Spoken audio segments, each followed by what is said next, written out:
예, 안녕하십니까. 책 읽는 자유인 채널을 운영하고 있는 이선입니다. 오늘 2026년 1월 25일 일요일입니다. 일요일 지금 시각은 오후 1시 10분입니다. 저는 어제 조금 늦게 자긴 했는데 오늘 잠을 아주 많이 잤어요. 거의 11시 돼서 일어났습니다. 11시 돼서 일어나서 왜 이렇게 피곤했나 좀 생각을 해봤는데 어제 이제 4시간 정도 4시간 넘게 미디어북을 했는데 이게 3시간이 넘어가면 피로가 쌓이더라고요. 이게 에너지가 많이 드는 일입니다. 그래서 술 한잔 하고 잠잘 때쯤 보니까 대단히 피로가 확 몰려오는 걸 느꼈어요. 한 3시간 정도 지나면 하루에 좀 피로도를 느낍니다. 체력이 떨어져서 있기도 할 거고 쉬운 일이 아니기 때문에 그러기도 하겠죠. 자, 지난 시간까지 내 안의 유인원 지난 시간에 다 완독을 했는데요. 그 다음 책이 지난번에 말씀드렸던 대로 이 책입니다. 뇌의 진화, 신의 출현, 이 플로토리즘, 유나영, 옹김, 갈마바람 출판사에서 나왔고, 초기 인류와 종교의 기원,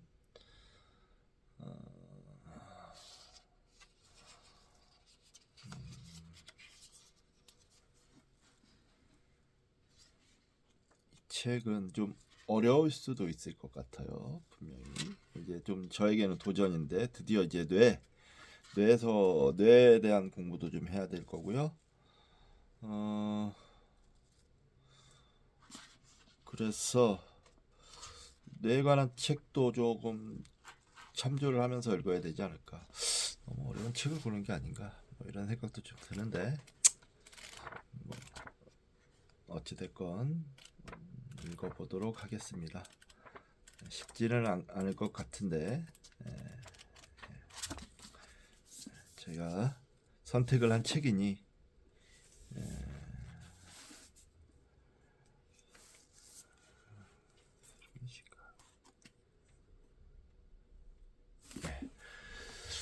책 읽을 텐데요. 이 책은 근데 지금 오늘은 어떻게 진행을 할 거냐면 조금 약간 뭐라 할까 조금 페이스를 다운 시킨다고 해야 될까? 좀 쉰다? 쉬는 건 아니고 그런 의미에서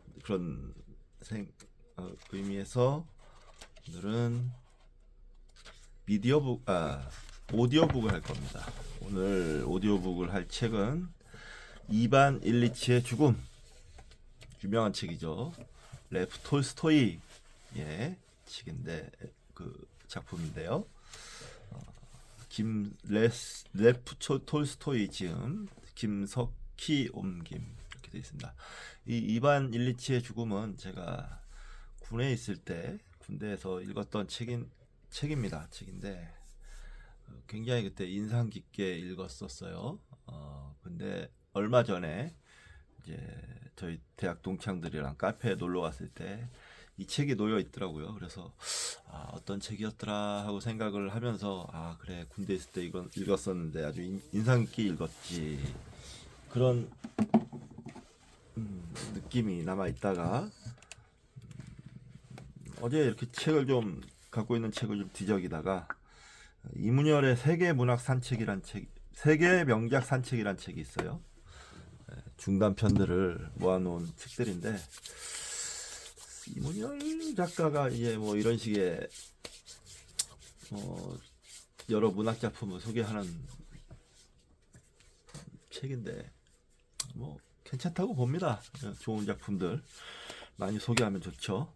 이게 아마 민음사 아니군요. 살림 출판사에서 나왔는데 거기 있는 책들을 제가 이제 한 조금 읽었어요. 다는 못 읽고 그러다 중간중간에 거기에서 이제 찾아보면서 중간중간 좋은 단편들이 있으면 읽어봐야겠다라는 생각을 하고 있었습니다. 있던 차에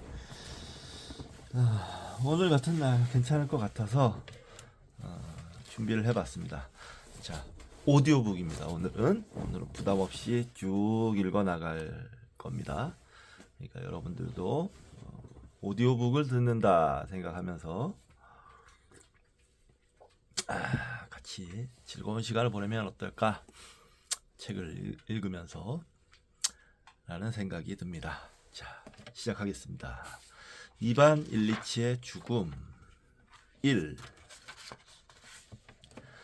커다란 재판소 건물 안에서 멜빈스키 사건 공판이 진행되고 있는 동안 휴식 시간에 재판관들과 검찰관은 이반 예고로비치 셰베크의 집무실에 모여 이런저런 이야기를 나누다가 저 유명한 클라소프스키 사건으로 화제가 옮아갔다. 표도르 바실리 예비치는 그건 자기네 관할이 아니라고 열올려 주장했고, 이반 예고로비치는 정반대의 주장을 폈지만 애초부터 논쟁에 끼어들지 않은 표트르 이바노비치는 누구 편도 들지 않은 채 방금 전에 배달된 관보만 훑어보고 있었다. 여러분, 하고 그가 말했다. 이반 일리치가 죽었군요. 아니, 그게 정말입니까? 자, 자네가 직접 읽어보게. 표트르 이바노비치는 이렇게 대꾸하고 잉크가 채 마르지 않은 신문을 표도르 바실리예비치에게 건네주었다. 검은 손으로 테를 두른 부골 안에는 이렇게 적혀 있었다. 프라스코피아 표도로브나 골로비나는 깊은 애도의 뜻을 가지고 친척빛 친구 여러분께 상가 알립니다. 저의 사랑하는 남편 이반 일리치 골로빈 재판관은 1882년 2월 4일에 사망했습니다. 장례식은 금요일 오후 1시에 거행할 예정입니다. 이반 일리치는 이 방에 모여있는 사람들의 동료였고 그들은 모두 그에게 호감을 가지고 있었다. 그는 몇 주일 전부터 알아누워 있었는데 불치병이라는 것이었다. 재판소에서 그가 맡고 있는 자리는 그동안 줄곧 공석으로 남아있었지만 그가 죽으면 그 자리에는 알렉세예프가 앉게 될 테고 알렉세예프의 후임으로는 빈니코프나 슈타벨이 임명될 것이라는 하마평이 나돌고 있었다. 그래서 이반 일리치가 죽었다는 소식을 알자마자 그 방에 모여있는 이들의 머릿속에 맨 먼저 떠오른 생각은 이반 일리치의 죽음이 그들 자신이나 친지들에게 전근과 승진의 기회가 될지도 모른다는 것이었다.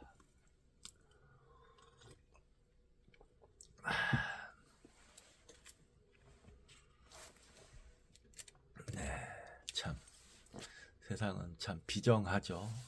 비정합니다.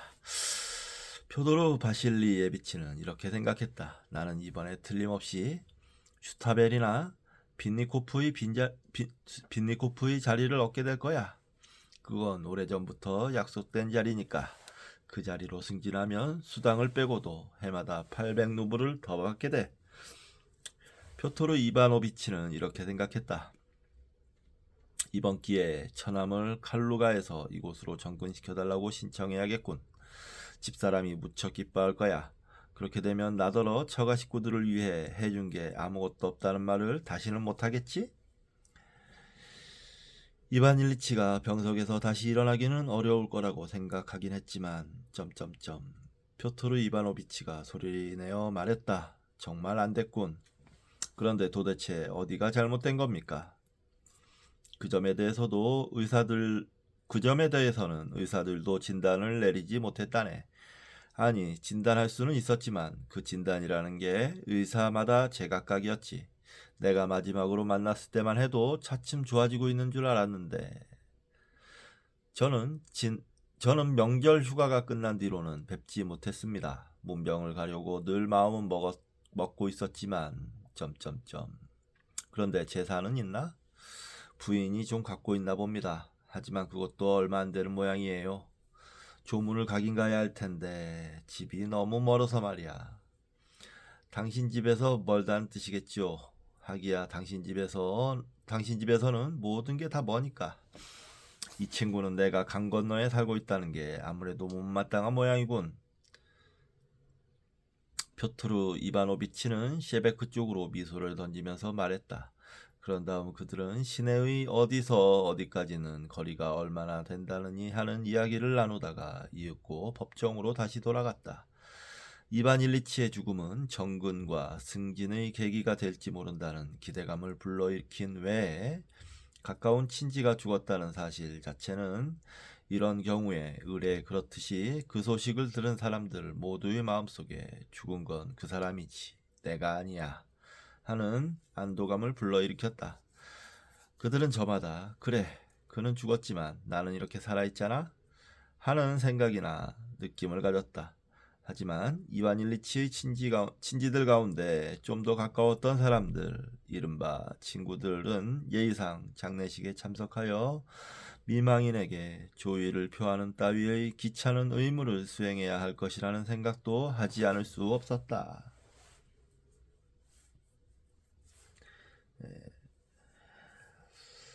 보통 사람들이 타인의 죽음에 대해서 아주 가까운 가족이 아닌 느끼는 감정이 보통 이 정도죠. 네, 그렇습니다.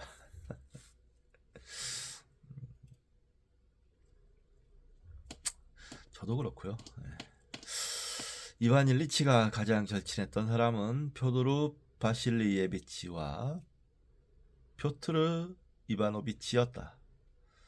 특히 표트르 이바노비치는 이반 일리치와 법률학교를 함께 다녔으며 그에게 여러 가지 신세를 졌다고 스스로 인정하고 있는 터였다. 저녁을 먹으면서 표트르 이바노비치는 아내한테 이반 일리치의 사망 소식을 전한 다음 어쩌면 이번 기회에 처남을 이쪽 재판 관할구로 정근시킬 수 있을지도 모른다는 그 자신의 짐작을 털어놓았다. 평소에는 저녁 식사가 끝나면 잠시 누워서 선잠을 즐기는 게 버릇이었지만 오늘은 그것도 포기한 채 연미복을 입고 이반 일리치의 집으로 마차를 몰았다. 현관 앞에서 승용마차 한 대와 상마차 두 대가 서 있었다.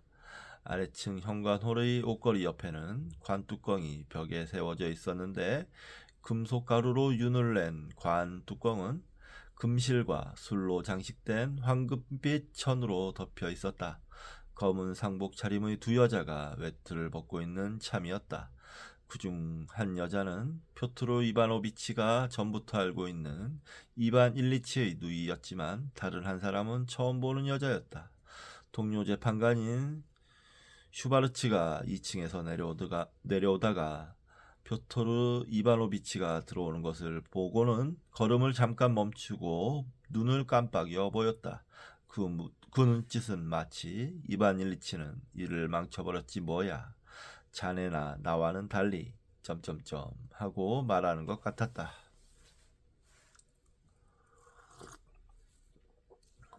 마른 체구에 연미복을 걸치고 영국식 구렛나루를 기른 슈바르츠의 얼굴은 여느 때와 마찬가지로 점잖고 엄숙한 표정을 짓고 있었는데 사실 이런 태도는 평소의 소탈하고 쾌활한 성격과는 정반대되는 것이었다. 게다가 지금은 그 엄숙한 얼굴에 유난히 신랄한 표정이 떠올라 있었다. 아니, 표트로 이바노비치한테는 그렇게 보였다. 표트로 이바노비치는 두 여자를 먼저 가게 한 다음 그 뒤를 따라 천천히 층계를 올라갔다. 슈바르츠는 내려오지 않고 층계 위에 그대로 서 있었다. 표트로 이바노비치는 그 이유를 알아차렸다. 오늘 밤에 어디서 브릿지 게임을 할 것인지 그 문제를 의논할 작정인 게 분명했다. 두 여자는 2층으로 올라가더니 미망인의 방으로 들어가 버렸다.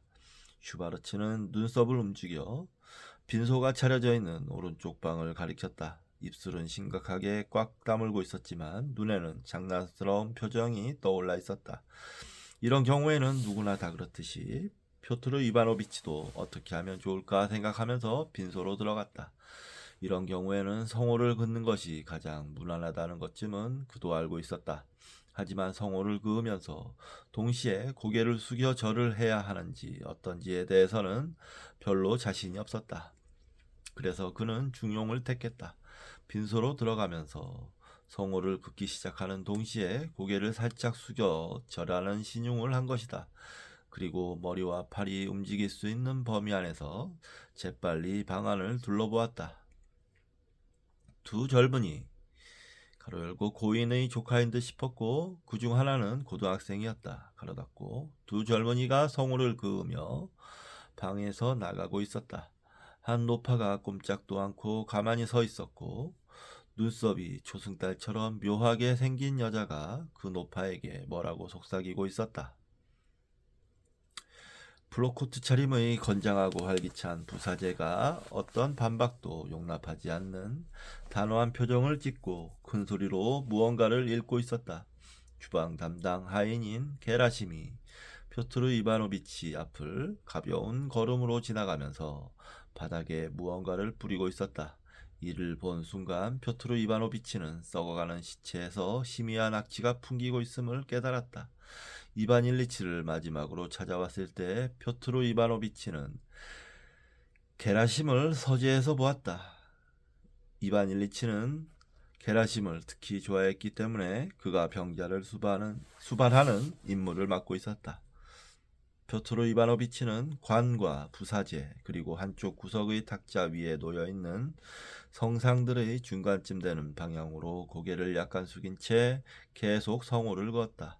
그러다가 문득 성호를 긋는 동작이 너무 오래 계속된 것 같아 손을 멈추고 고인의 유해를 바라보기 시작했다.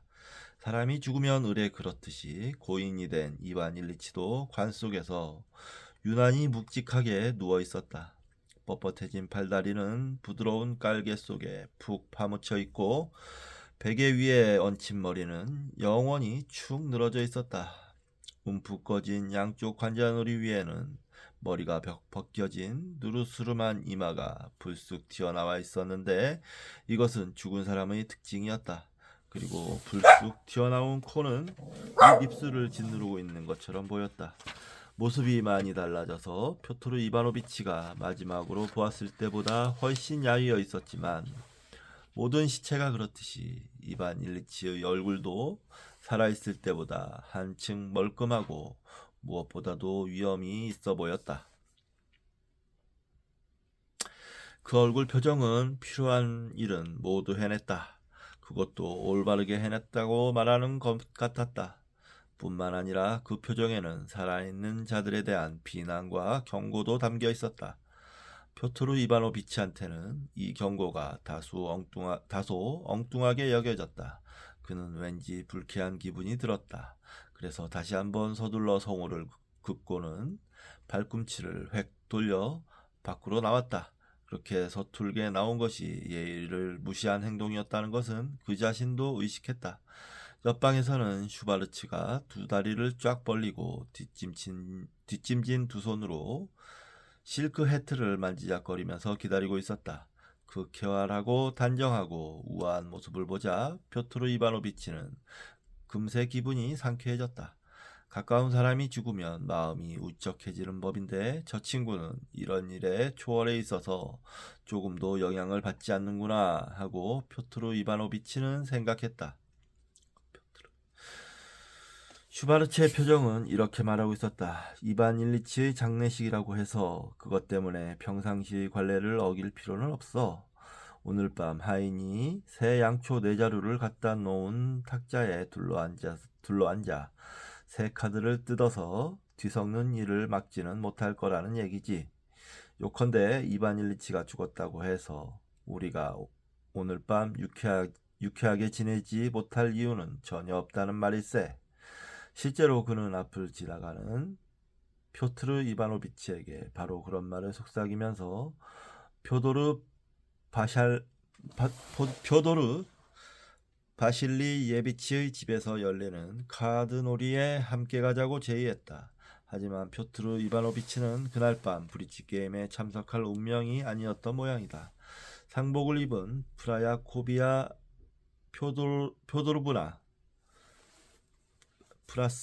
프라스코비아 표도르브나가 가로 열고 살을 빼기 위해 온갖 노력을 했음에도 불구하고 어깨 밑에는 몸뚱이가 꾸준히 옆으로 퍼지고 관 옆에 서 있던 여자처럼 눈썹이 유별나게 생긴 땅딸막하고 살찐 여자 가로 닫고가 레이스로 얼굴을 가린 채 다른 여자들과 함께 자기 방에서 나왔다.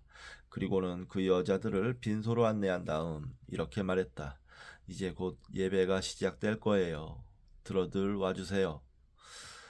슈바르츠는 애매하게 고개를 꾹뻑 숙이고는 가만히 서 있었다. 그는 분명 미망인의 초대를 받아들인 것도 아니고 거절한 것도 아니었다. 그 옆에 서 있는 사람이 표트르 이바노비치라는 것을 알아본 플라스코비아 표도르브나는 한숨을 푹 쉬며 다가와 그의 손을 잡고 말했다. 저는 잘 알고 있답니다. 당신은 이반 일리치의 진정한 친구셨지요? 그러고는 이 말에 어울리는 반응이 나타나기를 기대하면서 상대를 쳐다보았다. 표트르 이바노비치는 빈소에 들어갔을 때 성호를 긋는 것이 올바른 처신이었듯이 지금 이 장면에서는 미망인의 손을 꼭 쥐고 한숨을 쉬며 뭐라 드릴 말씀이 없습니다 하고 말해야 한다는 것을 알고 있었다. 그래서 그는 그대로 했고 바라던 결과를 얻었다고 느꼈다. 말하자면 자신도 감동하는 동시에 미망인도 감동한 것이다. 저쪽으로 좀 가시겠어요?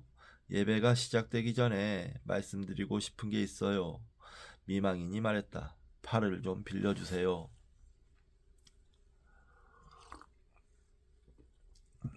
표트르 이바노비치는 팔을 내밀었다. 두 사람은 슈바르츠를 지나 안쪽 방으로 들어갔다. 그들이 옆을 지날 때 슈바르츠는 표트르 이바노비치에게 동정하듯 한쪽 눈을 찡긋해 보였다. 그의 표정은 이렇게 말하고 있었다. 브릿지 게임에 참석하기는 다 틀렸군. 우리가 다른 사람을 구해도 언짢게 여기지 말게나. 하지만 자네가 여기서 빠져나올 수 있으면 도중에 끼어들 수도 있을 거야. 표트르 이바노비치는 낙심하여 아까보다 훨씬 깊은 한숨을 내쉬었다. 그러자 플라스코비아 표도로브나는 감사의 뜻을 더하여 그의 팔을 꼭 잡았다. 분홍색 사라사천으로 벽을 입히고 희미한 램프가 켜져 있는 객실에 이르자 두 사람은 탁자 앞에 앉았다. 그녀는 소파에 그리고 표트르 이바노비치는 낮고 둥근 의자에 앉았는데 그의 체중에 눌리자 스프링이 갑자기 푹 내려앉고 말았다. 프라스코비아 표도로브나는 다른 의자에 앉으라고 미리 주의를 주려고 했지만 그런 언동이 지금 처지에 어울리지 않는다는 생각이 들어서 그만두었던 것이다.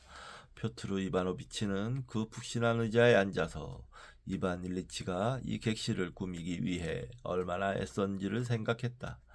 이반 일리치는 초록빛 나뭇잎 무늬가 박힌 이 분홍색 벽보에 대해 그의 의견을 묻기도 했었다.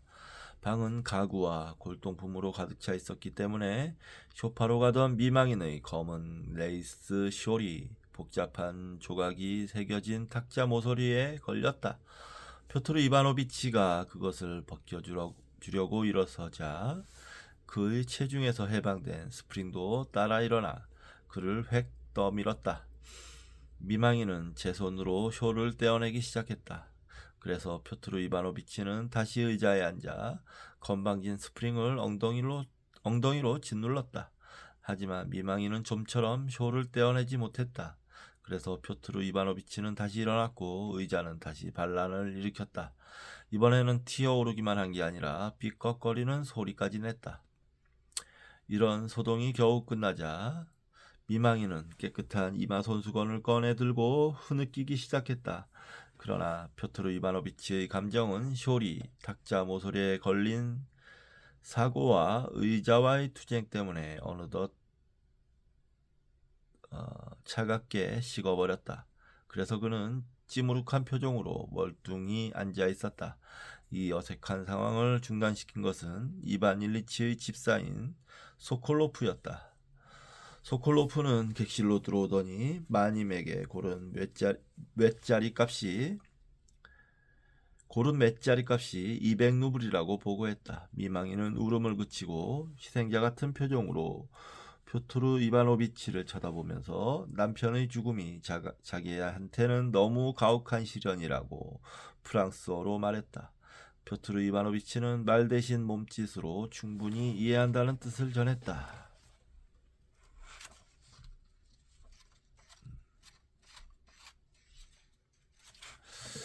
자, 담배를 태우세요. 그녀는 관대하지만 슬픔에 짓눌린 듯한 목소리로 말하고는 소콜로프와 맷자리 값을 의논하려고 고개를 돌렸다.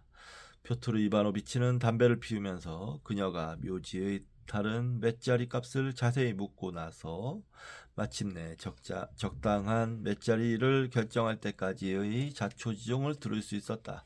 그 일이 끝나자 미망이는 합창단을 고용하는 문제에 대해 지시를 내렸다. 이윽고 소콜로프가 방을 나갔다. 매사를 제가 직접 처리하고 있답니다. 그녀는 탁자 위에 놓여있는 방명록을 치우면서 표트르 이바노비치에게 말했다. 그러다가 그의 담뱃재가 탁자로 금방 떨어지려는 것을 알아차리고 얼른 그에게 재떨이를 건네주면서 말했다. 너무 슬퍼서 일이 손에 안 잡힌다고 말하는 건 위선이라고 생각해요. 저는 오히려 그 반대예요. 그 일을 위한 일에 신경을 쓰다 보면 주의를 다른 데로 돌릴 수 있어서 좋답니다. 그게 위안을 준다고는 말할 수 없지만 점점점. 그녀는 또다시 울음을 터뜨릴 것처럼 손수건을 꺼내더니 갑자기 감정을 억누르듯 고개를 젓고 나서 차분한 트로바를 꺼냈다. 그건 그렇고 꼭 말씀드리고 싶은 게 있답니다. 표트르 이바노비치는 허리를 굽혀 보였다. 그러자 당장에 스프링이 엉덩이 밑에서 요동치기 시작했기 때문에 얼른 앉음새를 고쳐 스프링을 억눌렀다. 그이는 마지막 며칠 동안 너무나 심하게 고통을 겪었답니다. 그랬습니까? 표트르 이바노비치가 대꾸했다. 너무나 지독했어요. 몇 분이 아니라 몇 시간 동안이나 끊임없이 비명을 질러댔으니까요. 돌아가시기 사흘 전부터는 잠시도 쉴 새 없이 비명을 질러댔답니다. 정말 견딜 수가 없었어요. 그걸 어떻게 견뎌냈는지 저 자신도 모르겠어요. 3칸이나 떨어져 있는 방에서도 들릴 정도였답니다. 하지만 전 그걸 다 견뎌냈어요. 그동안 줄곧 의식은 있었습니까? 표트르 이바노비치가 물었다. 그럼요. 그녀는 속삭이듯 말했다. 마지막 순간까지 의식이 있었답니다. 그이는 숨을 거두기 15분 전에 우리한테 작별을 고하고 바샤를 밖으로 데리고 나가라는 말까지 했는걸요. 어릴 적에는 개구장이 동무로, 학교에서는 단짝으로, 어른이 되어서는 동료로 가깝게 지낸 친구가 그토록 고통을 겪었구나 생각하자 표트르 이바노비치는 자신과 미망인의 가식적인 태도를 의식하고 불쾌감을 느끼면서도 갑자기 공포에 사로잡혔다. 관 속에 누워있던 이반 일리치의 그 이마, 입술을 짓누를 듯 내려와 있던 그 코가 다시금 눈앞에 떠올랐다. 그러자 자기도 그렇게 되지는 않을까 하는 불안이 그를 휩싸았다. 사흘 동안이나 끔찍한 고통을 겪은 뒤에 죽다니. 나한테도 그런 일이 언제 갑자기 닥칠지 몰라. 이렇게 생각하자 그는 잠시 겁에 질렸다. 하지만 다음 순간에는 가로 열고 어찌된 영문인지 그 자신도 알 수 없었지만 가로 닫고 다시금 판에 박힌 생각이 머리에 떠올랐다. 그것은 내가 아니라 이반 일리치한테 일어난 일이야. 나한테는 절대로 그런 일이 일어나지 않아. 그럴 리 없어. 그런 일이 일어날 수도 있다고 생각하면 공연히 기분만 우울해질 뿐이야. 슈바르츠의 표정이 분명히 보여주었듯이 우울증에 굴복하면 안 돼. 이런 식으로 생각하자 마음이 한결 놓였다. 그래서 그는 다시금 기운을 내어 죽음이란 이반 일리치한테는 지극히 자연스러운 일이지만 자신한테는 절대로 자연스러운 일이 아니라는 듯한 태도로 임종 당시의 정황에 흥미를 가지고 상세하게 캐묻기 시작했다. 미망인은 이반 일리치가 겪은 끔찍한 육체적 고통을 자세히 설명한 다음 가로 열고 아니 실제로는 남편의 고통이 자기 신경에 어떤 영향을 주었는가에 대해서만 이야기했고 표트르 이바노비치는 이 이야기를 통해 이반 일리치의 고통을 간접적으로 알 수 있었을 뿐이다. 가로 닫고 이제는 용건을 꺼낼 때가 되었다고 생각한 모양이다.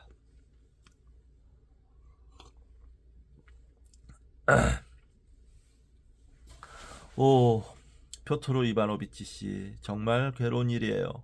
너무 힘들어서 도저히 견딜 수가 없어요. 그녀는 다시 흐느끼기 시작했다. 표트르 이바노비치는 한숨을 내쉬고 그녀가 코를 닦을 때까지 잠자코 기다렸다. 그녀가 코를 풀고 나자 그가 말했다. 저를 믿으세요? 그러자 미망이는 다시 입을 열어 본론을 꺼냈다. 이것이야말로 그녀의 가장 중요한 관심사임이 분명했다. 남편이 죽었을 때 어떻게 하면 정부로부터 보조금을 받아낼 수 있느냐고 묻는 것. 그것이 그를 따로 만난 용건이었다. 그녀는 자기가 받을 연금에 대해 표트르 이바노비치의 조언을 청하고 있는 척했지만 거기에 대해서는 이미 자세히 알고 있다는 것을 그는 금세 알아차렸다. 그 문제에 관해서는 표트르 이바노비치보다 훨씬 자세히 알고 있음이 분명했다. 남편이 사망했을 때 정부로부터 얼마를 받아낼 수 있는지에 관해서는 이미 알고 있었지만 좀 더 많이 우려낼 수 있는 방법은 없는지를 알고 싶어 했던 것이다. 표토르 이바노비치는 그 방법을 생각해내려고 애썼지만 잠시 생각한 뒤에 예의상 정부의 인색함을 비난하고는 아무래도 그 이상 받아낼 수 있는 방법은 없는 것 같다고 대답했다. 그러자 미망이는 한숨을 푹 내쉬더니 이제는 손님한테서 빨리 벗어날 궁리를 시작한 게 분명했다. 이를 눈치챈 그는 담뱃불을 끄고 일어나서 그녀의 손을 한번 잡아준 다음 대기실 쪽으로 걸어갔다. 이반 일리치가 골동품 가게에서 사다가 애지중지한 벽시계가 걸려있는 식당에서 표트르 이바노비치는 조문하러 온 사제 한 분과 몇몇 친지를 만났다. 이반 일리치의 땅을도 눈에 띄었는데 아름답고 젊은 그녀는 검은 상복을 입고 있어서 평소에도 날씬한 몸매가 오늘은 더욱 날씬해 보였다. 그녀는 우울하면서도 단호한 표정으로 표트르 이바노비치에게 인사했는데 거의 성난 듯한 표정 때문에 그 태도가 마치 아버지가 죽은 것이 어떤 면에서는 그의 책임이라도 되는 것처럼 비난하는 것 같았다. 그녀 뒤에는 표트르 이바노비치와도 안면이 있는 예심 판사가 역시 성난 듯한 표정으로 서 있었다. 그 돈 많은 젊은이가 이반 일리치의 딸과 약혼했다는 소식은 벌써 듣고 있었다. 그는 두 사람에게 고개를 숙여 조의를 표한 다음 빈소로 들어가려고 했다. 바로 그때 층계 밑에서 이반 일리치를 빼다 박은 아들의 모습이 나타났다. 고등학생인 아들은 표트르 이바노비치의 기억에 남아있는 법률학교 시절의 이반 일리치와 똑같았다. 두 눈은 눈물로 얼룩져 있었지만 그 눈 속에는 동정을 잃은 13살짜리 소년에게서 흔히 볼 수 있는 표정이 떠올라 있었다. 이반 일리치의 아들은 표트르 이바노비치를 보고는 수줍은 듯이 시무룩하게 얼굴을 찡그렸다. 표트르 이바노비치는 그에게 고개를 약간 끄덕여 보이고는 빈소로 곧장 들어갔다. 예배가 시작되었다. 양초, 신음하는 듯한 목소리, 향내, 눈물, 흐느끼는 소리. 표트르 이바노비치는 침울하게 발치를 내려다보며 서 있었다. 시체 쪽으로는 한 번도 눈길을 돌리지 않았으며 우울한 분위기에 영향을 받지도 않았고 맨 먼저 그 방에서 나왔다. 대기실에는 아무도 없었다. 게다가 게라심이 빈소에서 재빨리 뛰어나와 억센 두 손으로 옷걸이를 휘저었다. 그리고 마침내 표트르 이바노비치의 외투를 찾아내어 그에게 입혀주었다. 이복의 게라심, 뭔가 한마디 해야 할 것 같아서 표트르 이바노비치는 이렇게 말했다. 정말 슬픈 일일세, 안 그래? 하느님의 뜻이지요. 누구나 결국은 죽으니까요. 게라심이 건강한 농부처럼 시고 고른 치아를 드러내며 말했다. 그러고는 마치 다급한 일을 하고 있는 사람처럼 힘차게 현관문을 열고 마부를 부르고 표트르 이바노비치를 부축하여 마차에 태우더니 아직도 해야 할 일이 많다는 듯 현관 쪽으로 급히 달려갔다.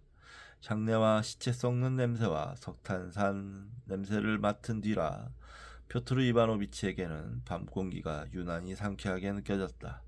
날이 어디로 모실갑시오? 마부가 물었다.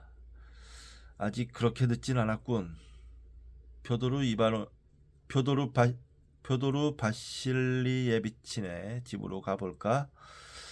표도르 바실리예비치의 집에 도착해보니 첫 번째 승부가 막 끝난 참이었다. 중간에 끼어들기에 딱 좋은 순간에 도착한 셈이었다. 예.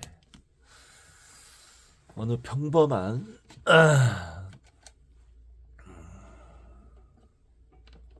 러시아의 사람들의 장례식 모습을 묘사했네요. 우리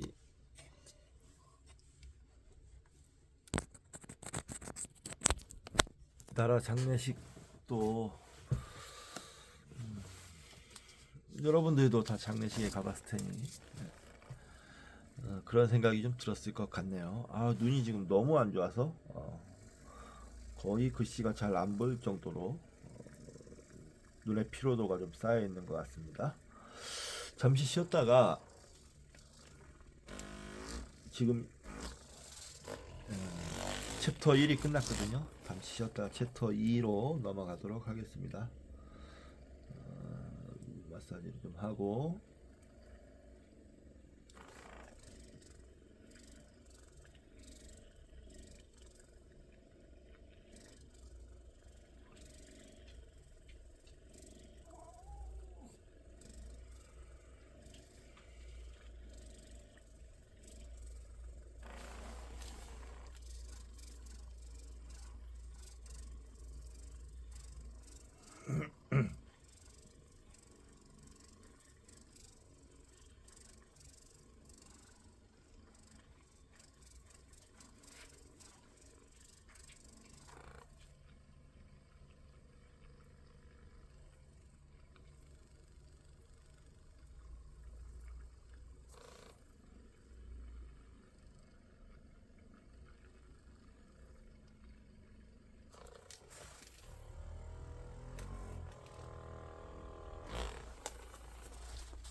정견이 바람도 새어야 되는데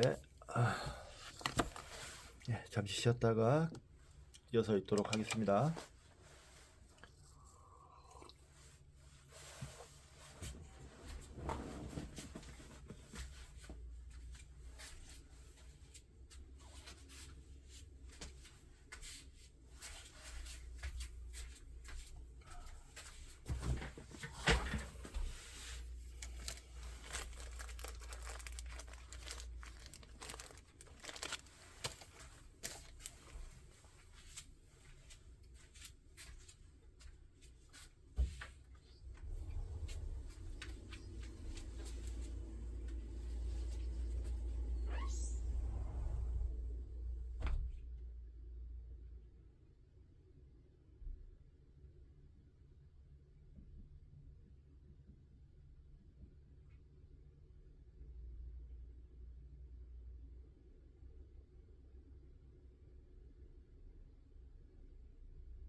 일어나.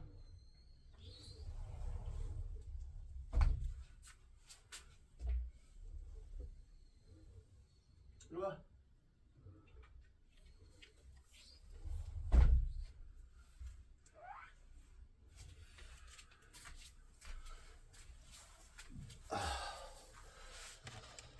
좀 서서 읽도록 하겠습니다. 아이고.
챕터 2 이반 일리치의 인생은 너무나 단순하고 평범했으며 그래서 너무나 끔찍했다.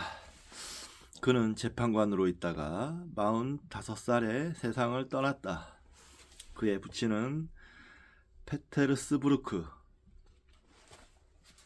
당시 러시아 수도랍니다. 페테르스부르크의 여러 부처에서 근무한 끝에 어느 정도 출세한 관리였다. 그런데 이런 자들은 책임 있는 자리에 앉아 있을 만큼 능력이 분명 없음에도 불구하고 오랫동안 봉직했다는 이유만으로 파면당하는 일도 없이 위인 설관으로 마련된 가공의 자리를 차지하고 앉아 그 지위에 따라 나오는 6천 내지 1만 루블의 연봉, 그리고 이것은 결코 가공의 것이 아닌 진짜 돈이다, 가로닫고 을 받으며 늙을 때까지 오래오래 살아간다. 이곳저곳 있으나마나한 기관에서 있으나마나한 자리를 맡고 있던 추미런 고문관 일리아 예피모비치 골로빈도 바로 그런 위인이었다.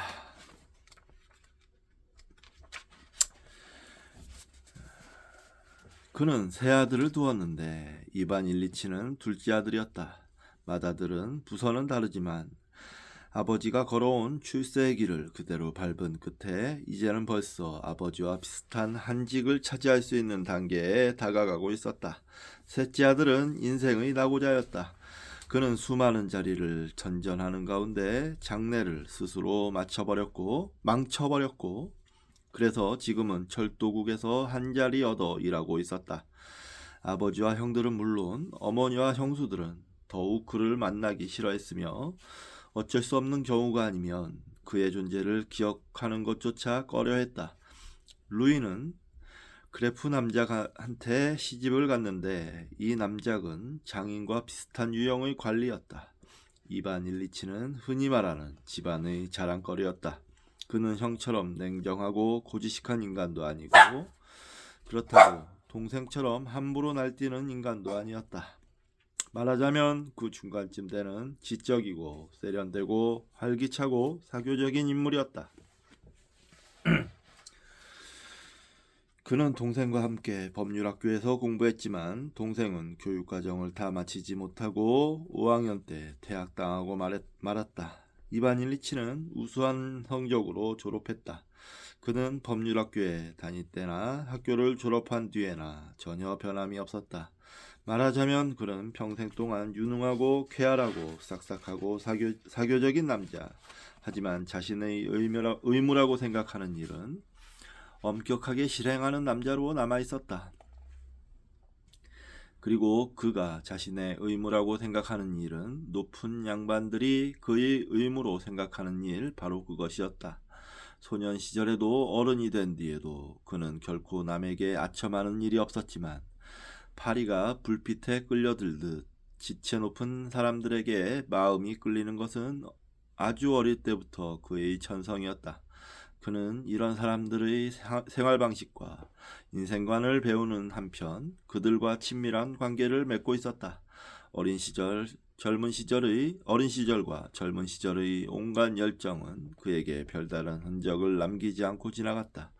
그는 정욕과 허영에 몸을 내맡겼고 나중에 상급반이 되었을 때는 자유사상에도 물들었지만 본능적으로 느낄 수 있는 한계를 벗어난 적은 한 번도 없었다.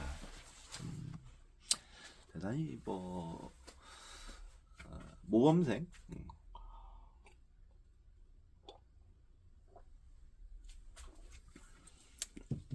얌전한 모범생의 이미지네요. 이반 일리치.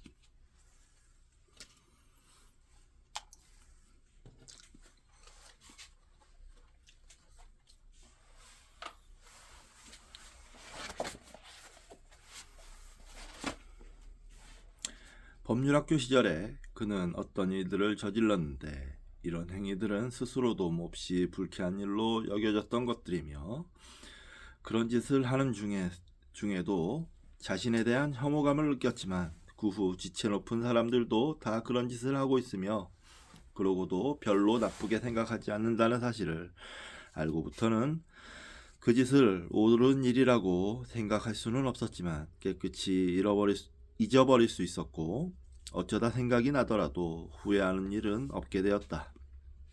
법률학교를 졸업함과 동시에 10등관 자격을 취득한 이반 일리치는 필요한 준비를 갖추기 위해 아버지로부터 돈을 받아서 상류층이 이용하는 샤르메르 양복점에서 옷을 맞추고 시계줄에 레스피케 피넴 가로 열고 너의 종말을 생각하라는 뜻의 라틴어, 즉 너의 죽음을 생각하라 라는 뜻 역주 가로 닫고 이라고 새겨진 메달을 달고 선생과 학교 후원자인 공작에게 작별 인사를 하고 도논의 인류식당에서 친구들과 송별연을 가진 다음 최고급 상점에서 구입한 물품들 가로 열고 새로 유행하는 가방과 옷, 면도기를 비롯한 세면도구 그리고 여행용 담요 가로 닫고 들을 들고 부임지로 떠났다. 그는 아버지가 주선해준 덕분에 그 지방 도지사의 특별 보좌관으로 일하게 되어 있었다. 이반 일리치는 법률학교에서 학교 시절에 그랬듯이 지방관리라는 자리도 금세 편안하고 기분 좋은 곳으로 만들어버렸다. 그는 공부를 수행하고 경력을 쌓는 한편 유쾌하고 품위있게 쾌락도 즐겼다. 이따금 그는 시골 지역을 공식 방문하여 상급자와 하급자에게 똑같이 위엄있게 처신했으며 스스로 자부심을 느끼지 않을 수 없는 엄격함과 공평무사함으로써 주어진 임무를 충실히 수행했는데 그가 맡은 임무는 주로 분리파 교도 가로 열고 17세기에 전례 개혁을 거부하고 러시아 정교회에서 떨어져 나간 보수적 일파 가로 닫고 분리파 교도에 관한 것이었다. 그는 아직 젊은 나이여서 가벼운 쾌락을 좋아했지만 그럼에도 공적인 문제에 있어서는 지나칠 만큼 신중하고 꼼꼼하고 엄격하기까지 했다. 하지만 사교계에서는 재미있고 재치있는 인물로 알려져 있었다. 그는 언제나 싹싹하고 몸가짐이 단정했다. 그래서 도지사 부부 가로 열고 그는 이들과 한 가족처럼 지냈다. 가로 닫고 도지사 부부는 그를 착한 아이라고 부르곤 했다. 이 지방에서 근무하는 동안 그는 우아하고 젊은 법률가에게 접근한 한 유부녀와 관계를 가졌고 재단사 아가씨와의 사랑도 있었다. 그리고 그 지방을 방문한 전속 부관들과 흥겨운 술잔치를 벌이고 만찬이 끝나면 수산적은 평판이 나 있는 외딴 거리로 떼지어 몰려가기도 했다. 도지사는 물론 그의 아내한테도 다소 알랑거리는 면이 있었지만 아첨도 품위 있게 했기 때문에 나쁘게 말할 수는 없었다. 이런 일은 모두 청년의 실수는 너그럽게 봐줘야 한다는 프랑스 격언에 해당되는 것이었다. 그는 결백하게 집안의 수치가 되지 않게 프랑스 격언을 내세워 그리고 무엇보다도 상류층 사람들과 함께 그런 짓을 저질렀고 따라서 지체 높은 사람들의 승인을 받은 거나 마찬가지였다. 이렇게 5년 동안 근무한 뒤에 이반 일리치의 공직 생활에 변화가 찾아왔다. 새로운 사법제도가 실시되어 새로운 인물들이 필요해진 것이다. 이반 일리치는 바로 그 새로운 인물이 되었다. 그는 예심 판사를 해보지 않겠느냐는 제의를 받았다. 그 일자리는 다른 지방에 있었기 때문에 지금까지 이루어 놓은 연주를 포기하고 새로운 연주를 쌓아 올려야 했음에도 불구하고 그는 이 제의를 기꺼이 받아들였다. 친구들은 송별연을 베풀어 주었고 이반 일리치와 함께 사진을 찍었고 은제 담배 케이스를 작별 선물로 주었다. 이렇게 해서 그는 새 임지로 길을 떠났다.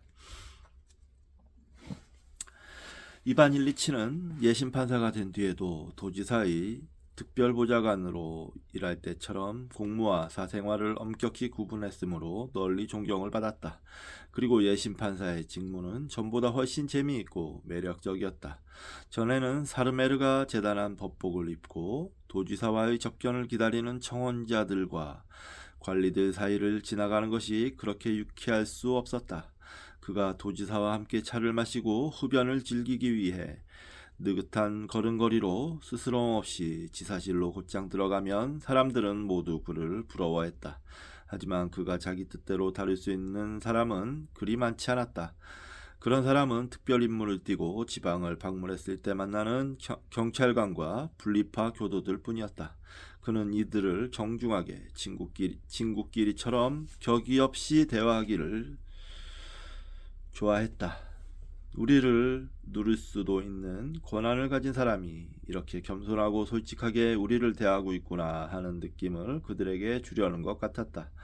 그때는 그런 사람이 별로 많지 않았지만 이제 예심 판사가 된 이반 일리치는 모든 사람이 자기 손아귀에 들어있다는 것을 느꼈다. 아무리 영향력 있고 거만한 사람도 예외는 아니었다. 종이에 몇 자 그적거리기만 하면 아무리 거들먹거리는 유력자라도 피고나 증인으로 그 앞에 끌어낼 수 있었다. 그리고 그가 그들을 자리에 앉히지 않으면 그들은 계속 선체로 신문에 대답할 수밖에 없었다. 하지만 이반 일리치는 결코 자신의 권한을 남용하지 않았다. 반대로 그 권한을 부드럽게 표현하려고 애썼다. 하지만 이 권한을 의식하고 마음만 먹으면 그 권한의 효과를 누그러뜨릴 수도 있다는 사실을 의식하는 것은 그의 직무를 더욱 재미있고 매력적인 것으로 만들어 주었다.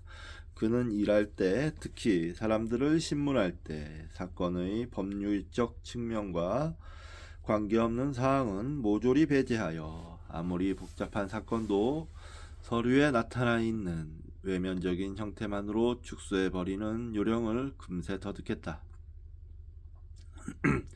그는 그 문제에 대한 자신의 개인적 의견은 완전히 배제하고 법에 규정된 형식적 절차는 빠짐없이 준수했다. 예심 판사는 새로 생긴 직책이었고 이반 일리치는 1864년에 새로 제정된 법률 가로 열고 1861년에 농노 해방이 이루어진 뒤 사법 절차가 포괄적으로 철저하게 개혁되었다. 역주 가로 닫고 제정된 법률을 실제로 적용한 선구자들 가운데 한 사람이었던 것이다. 낯선 도시에서 예심 판사 자리에 앉자마자 그런 새로운 진지와 연주를 만들어 그 새로운 발판을 딛고 올라섰다. 하지만 이번에는 전과는 약간 다른 태도를 취했다. 그 지방의 행정관들한테는 다소 위험 있는 냉담한 태도를 취한 반면 시내에 살고 있는 재판관들과 돈 많은 유지들 중에서 괜찮은 사람들을 골라 어울리면서 정부에 다소 불만을 가진 온건한 자유주의자 의식 있는 시민 같은 태도를 취했던 것이다. 그와 동시에 그는 턱수염을 깎지 않고 제멋대로 자라도록 내버려 두었다. 하지만 우아하게 몸단장을 하는 것은 여전했다. 이반 일리치는 이 낯선 도시에 기분 좋게 정착했다. 도지사에게 반감을 갖고 있는 그곳 사교계에는 그에게 우호적이었고 봉급도 전보다 더 많아졌다. 그는 브릿지 게임에도 손대기 시작했는데 이것은 생활에 적잖은 즐거움을 더해 주었다. 그는 카드놀이에 소질이 있었고 언제나 기분 좋게 게임을 했을 뿐 아니라 계산이 빠르고 정확하여 대개 돈을 땄기 때문이다. 이곳에서 2해를 보냈을 때 그는 미래의 아내가 될 여성을 만났다. 플라스코비아 표도로브나 미헬은 그가 새로 들어간 사교계에서 가장 매력적이고 영리하고 멋진 아가씨였다. 이반 일리치는 장난삼아 그녀와 가벼운 관계를 맺었는데 이것은 예심판사의 고달픈 임무를 잠시나마 잊게 해주는 여러가지 즐거움과 기분 전환 가운데 하나일 뿐이었다. 도지사의 특별보좌관으로 일할 때는 춤을 자주 춘 편이었지만 예심판사가 된 뒤로는 춤을 추는 것이 예외적인 일이었다. 이제는 개혁된 새로운 체제 밑에서 일하는 예심판사이고 직위도 5등관이 되었지만 춤이라면 대부분의 사람들보다 훨씬 잘 출 수 있다는 것을 남들에게 보여주기 위해 춤을 추는 것 같았다. 그래서 어느 날 저녁에 그는 이따금 플라스코비아 표도르브나와 춤을 추었고 주로 춤을 추는 동안에 그녀의 마음을 사로잡았다. 그녀는 그에게 홀딱 반해버렸다. 이반 일리치는 처음에는 결혼할 생각이 조금도 없었지만 아가씨가 자기한테 홀딱 반한 것을 알고는 속으로 생각했다. 사실 결혼해선 안 될 이유도 없지 않은가. 플라스코비아 표도르브나는 좋은 가문에서 태어났고 용모도 못생긴 편은 아닌데다 재산도 약간 가지고 있었다. 이반 일리치는 좀 더 멋진 배우자를 원했지만 이 아가씨도 그만하면 괜찮았다. 그는 봉급을 받았고 그녀에게도 그 정도 수입은 있을 거라고 기대했다. 게다가 그녀는 좋은 연주를 갖고 있었고 상냥하고 예쁜 아가씨였다. 말하자면 나무랄 데가 전혀 없는 참한 신부감이었다.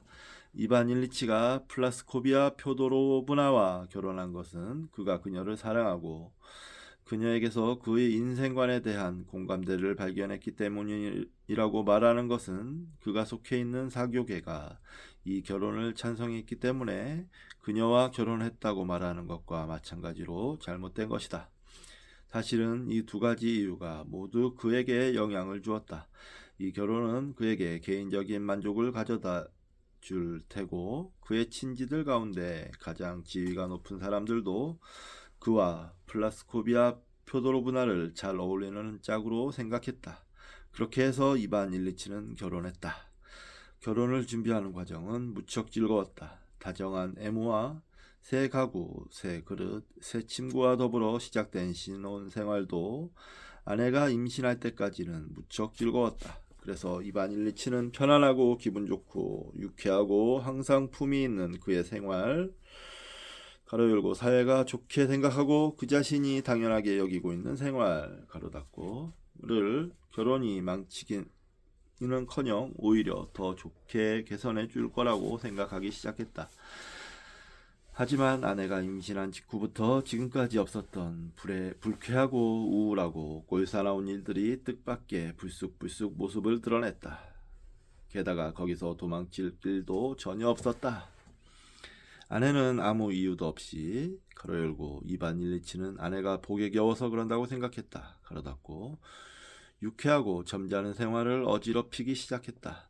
말하자면 아무런 이유도 없이 질투하기 시작했고 남편이 오직 자기한테만 관심을 쏟아주기를 기대했고 사사건건 트집을 잡았고 교양과 예의라고는 찾아볼 수 없는 추태를 보이기도 했던 것이다. 처음에 이반 일리치는 지금까지 자기를 도와준 느긋하고 고상한 태도를 취하면 이 불쾌한 상황에서 벗어날 수 있을 거라고 생각했다. 그래서 그는 아내의 불쾌한 기분을 무시하고 여전히 여느 때처럼 편안하고 유쾌하게 지내려고 애썼다. 친구들을 집에 초대하여 카드놀이를 즐기기도 하고 클럽에 나가거나 친구들과 함께 저녁 시간을 보내기도 했다. 그런데 하루는 아내가 거친 말로 그를 나무라기 시작하더니 그 뒤로는 남편이 자기 요구를 들어주지 않을 때마다 그에게 욕설을 퍼붓는 것이었다. 남편이 굴복할 때까지, 즉 남편이 집에 남아서 자기와 마찬가지로 따분하고 울적해질 때까지 절대 물러나지 않겠다고 단단히 결심한 모양이었다. 이렇게 되자 이반 일리치는 불안해졌다. 결혼생활, 적어도 플라스코비아 표도로브나와의 결혼생활이 반드시 생활의 만족과 즐거움을 가져다주는 것은 아니고 그와는 반대로 안락과 고상함을 침해하는 경우가 많다는 것. 따라서 그런 침해를 당하지 않도록 울타리를 쳐서 자신을 방어해야 한다는 것을 그는 비로소 깨달았다. 그래서 이반 일리치는 방법을 모색하기 시작했다. 그의 공적 임무는 플라스코비아 표도로브나를 위협할 수 있는 방법 가운데 하나였다.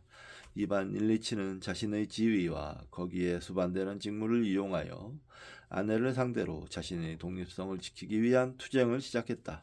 아이가 태어나자 아이에게 젖을 먹이려는 노력과 다양한 실수가 매일처럼 되풀이되었고 산모와 아이는 정말로 병을 앓기도 하고 가공의 병에 걸리기도 했다. 아내는 당연히 이반 일리치의 동정을 요구했지만 그는 아이를 키우는 문제나 산모와 아이의 병에 대해서는 전혀 아는 바가 없었다. 아이 때문에 엉망이 되어버린 가정생활에서 벗어나 바깥 생활을 활보해야 할 필요성은 훨씬 절박해졌다. 아내의 신경질이 늘어나고 잔소리가 심해질수록 이반 일리치는 생활의 중심을 점점 더 공적인 생활로 옮겨갔다. 그래서 그는 한층 더 직무에 충실하게 되었고 전보다 더 큰 야심을 품게 되었다. 결혼한 지 1년도 지나기 전에 이반 일리치는 결혼이 생활을 좀 더 편안하게 해줄 수는 있지만 실제로는 너무나 복잡하고 힘겨운 일이라는 것을 깨달았다. 결혼에 대한 의무를 수행하려면, 다시 말해서 사회가 바람직하게 여기는 품위 있는 생활을 꾸려나가기 위해서는 결혼에 대해서도 공적인 임무를 처리하듯 명확하게 한정된 태도를 취해야 한다는 것이 그가 도달한 결론이었다. 그래서 이반 일리치는 부부 생활에 대해 그런 태도를 취하기 시작했다. 그는 결혼 생활이 자신에게 줄 수 있는 편리함, 가로 열고 집에서 먹는 식사, 집안 살림을 꾸려가는 주부, 잠자리, 가로 닫고 과 세상 이목이 요구하는 점잖은 외형 이외에는 아무것도 바라지 않았다. 그 밖에 그가 바라는 것이 있다면 유쾌한 즐거움과 고상함이었고 그것을 발견했을 때는 무척 고마워했다. 하지만 아내가 대들거나 불만을 토로하면 그는 당장의 공적 임무라는 자신만의 세계로 달아나 버렸다. 울타리를 둘러친 이 안전한 세계에서 그는 만족을 찾아냈다. 이반 일리치는 훌륭한 관리라는 평판을 얻었으며 3년 뒤에는 검찰 관보로 승진했다. 새로운 임무, 그 중요성, 마음만 먹으면 아무나 기소하고 감옥에 쳐넣을 수 있는 가능성, 그의 농구가 얻은 평판, 그리고 이 모든 일에서 거둔 성공은 그를 더욱 직무에 충실하도록 만들었다. 아이들이 잇따라 태어났다. 아내는 점점 잔소리가 심해지고 걸핏하면 화를 냈지만 이반 일리치는 가정생활에 대한 태도를 바꾸지 않았기 때문에 아내의 불평에도 거의 영향을 받지 않았다. 이 도시에서 7년 동안 일한 뒤 그는 검찰관으로 승진하여 다른 지방으로 정근을 가게 되었다. 이반 일리치 일가는 새로운 임지로 이사했지만 돈이 부족해서 아내의 마음에 드는 집을 구하지 못했다. 봉급이 오르긴 했지만 생활비는 더 많이 늘어났고 게다가 두 아이가 죽은 뒤로는 가정생활이 더욱 불쾌한 것이 되었다. 플라스코비아 표도로브나는 새로 이사온 집에서 겪는 불편을 모두 남편 탓으로 돌렸다. 부부 사이의 대화, 특히 아이들 양육에 관한 대화는 언제나 이전의 말다툼만 되살리는 방향으로 이어졌고 그런 말다툼은 금방이라도 다시 불꽃을 튀길 것만 같았다. 이따금씩 서로 사랑하는 기간이 이들 부부에게 찾아올 때도 있었지만 오래가지는 못했다. 그것은 마치 작은 섬에 잠시 닷을 내렸다가 서로 냉담한 태도를 드러내는 적개심이라는 거친 바다로 다시 떠나는 것과 같았다. 부부 사이의 이러한 냉담한 관계를 있어서는 안 될 일로 생각했다면 이반 일리치는 아마 심한 슬픔에 빠졌을지도 모른다. 하지만 그는 그런 상태를 지극히 정상적인 것으로 여겼고 심지어는 그것을 가정생활에서 추구해야 할 목표로 삼기까지 했다. 그의 목표는 이 같은 가정생활의 불쾌함으로부터 점점 자유로워지는 것, 그리고 그런 불쾌함을 무해하고 고상한 거칠애로 꾸미는 것이었다. 그는 가족과 보내는 시간을 점점 줄이는 방법으로 이 목적을 달성했다. 그리고 어쩔 수 없이 집에 있을 때는 손님들을 끌어들여 자신의 진지를 안전하게 지키려고 했다. 하지만 가장 중요한 것은 그가 공적인 임무를 가지고 있다는 점이었다. 이제 그의 관심은 온통 공적인 세계에만 쏠려 있었고 그는 여기에 완전히 몰두하여 다른 데 관심을 돌릴 여유가 없었다.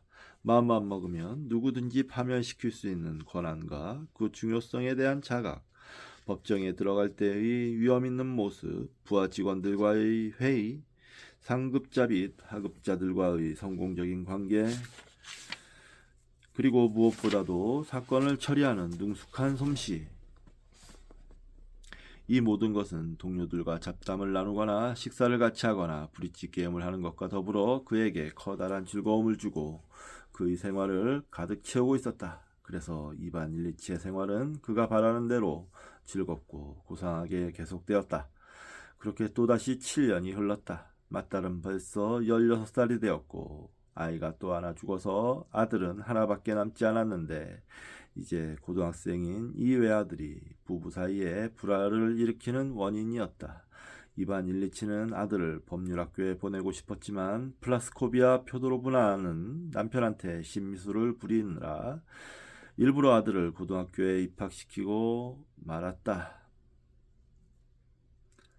딸애는 집에서 교육을 받았는데 성과가 꽤 좋았다. 아들도 성적은 그리 나쁘지 않았다. 예, 여기까지가 챕터 2입니다. 예. 이제 본격적으로 기승전결이 아닌가? 아무튼 본격적으로 본 내용으로 들어갈 것 같습니다. 자, 아이고 이번 시간은 여기까지만 하고 저는 정견이 데리고 산책을 좀 다녀와야 될 것 같습니다. 정견이 또 산책을 시켜줘야 되겠죠. 자, 다음 시간에 뵙도록 하겠습니다.